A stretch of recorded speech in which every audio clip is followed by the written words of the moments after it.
Good morning, pirates. This is my new Requiem of the Lost build.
Big difference.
Come on, just a little bit more.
Now we do the Requiem of the Lost.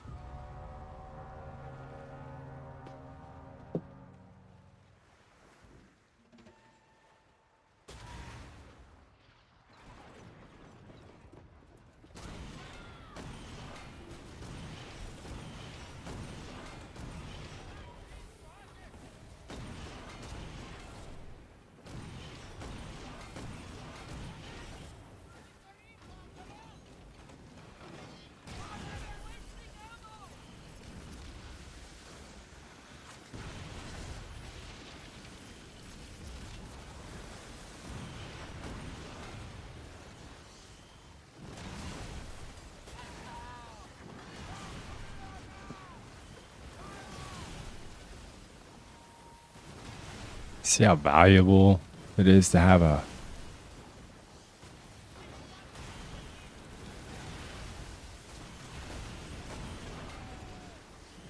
ballista in the front.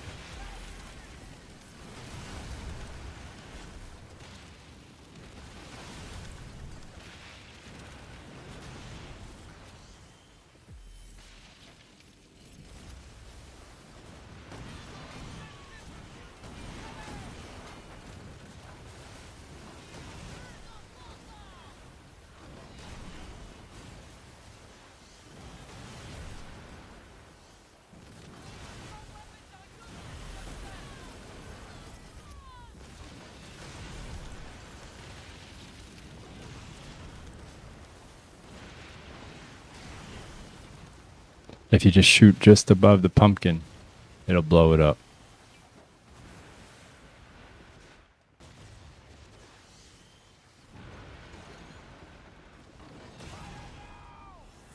That was bone-chilling. But we survived, Captain. There we go. And that's how you beat the Ripper of the Lost.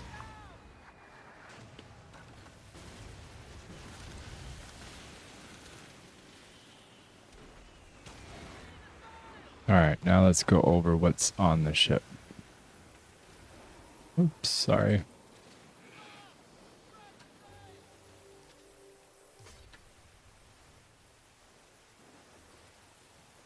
So the ship itself is obviously the frigate. Someone asked yesterday if I was going to make any more frigate builds. The answer is yes. I just been busy with some work stuff.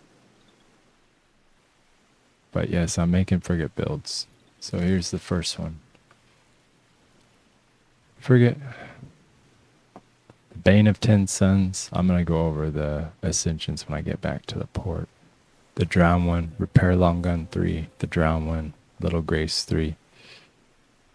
Atelier de Courage, Cossack Spall Station, Ammo Priming Bench, Long Gun Grinder 1, Gears Workshop, and Secret Cache 1.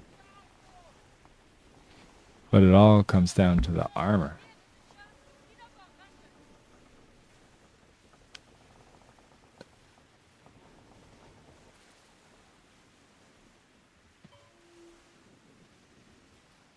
I did that out there with no ascensions on my armor, just to show you guys how good this new armor is.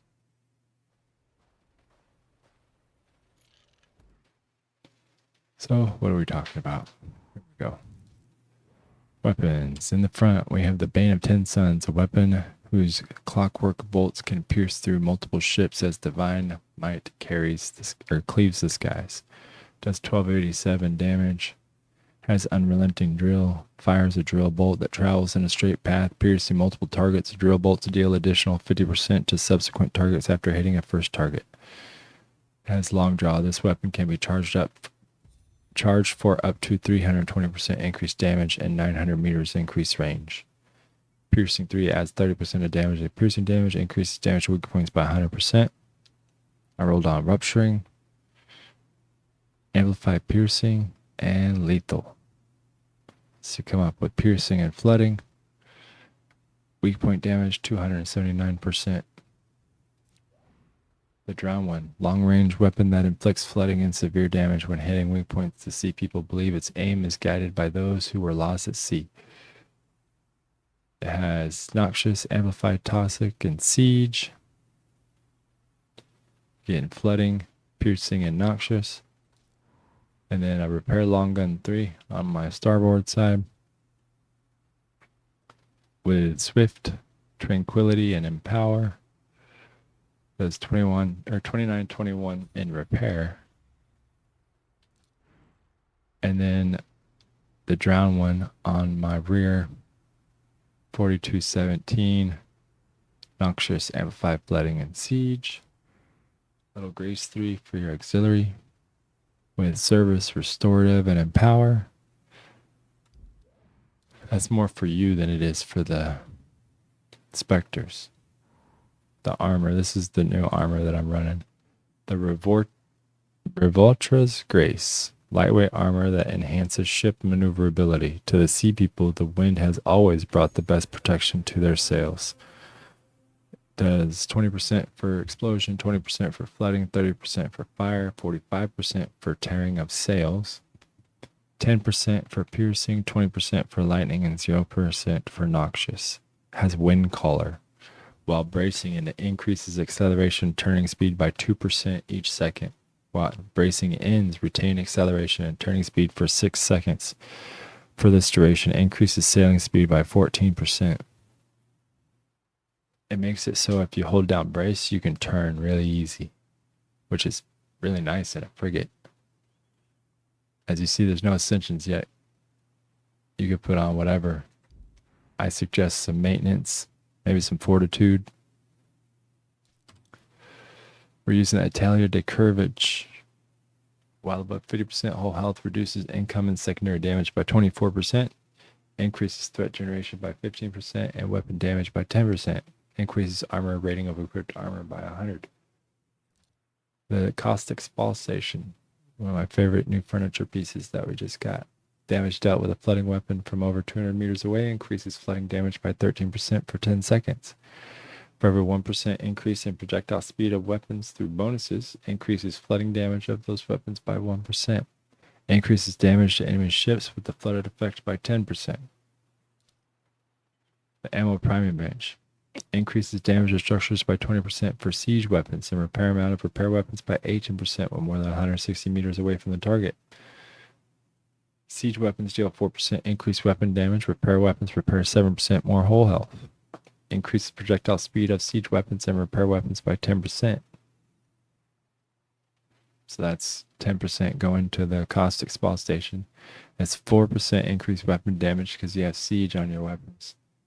And that's 7% more repair on your repair long gun 3s because you're wearing, or because you have this on as well. Long gun grinder 1. This is increasing the projectile speed of your long gun by 15% to pair with the Spastic call station. Gears Workshop. This is for your ballista in the front. It reduces the reload time of ballista weapons by 12%. It reduces the charge time of ballista weapons by 10%. And then the Secret Cache one to aid in that maneuverability of the long and not very maneuverable frigate. Reduces the effect of the ship encumbered state by 15%. Increases returning speed by 16%. Increases acceleration by 16%. Yep, that's the ship. That's the armor. Those are the weapons. I hope you liked this video. If you did, please give it a like. If you got any comments, you can leave them below. If you want to see future Skull and Bones videos, make sure you're subscribed. All right, guys. Peace.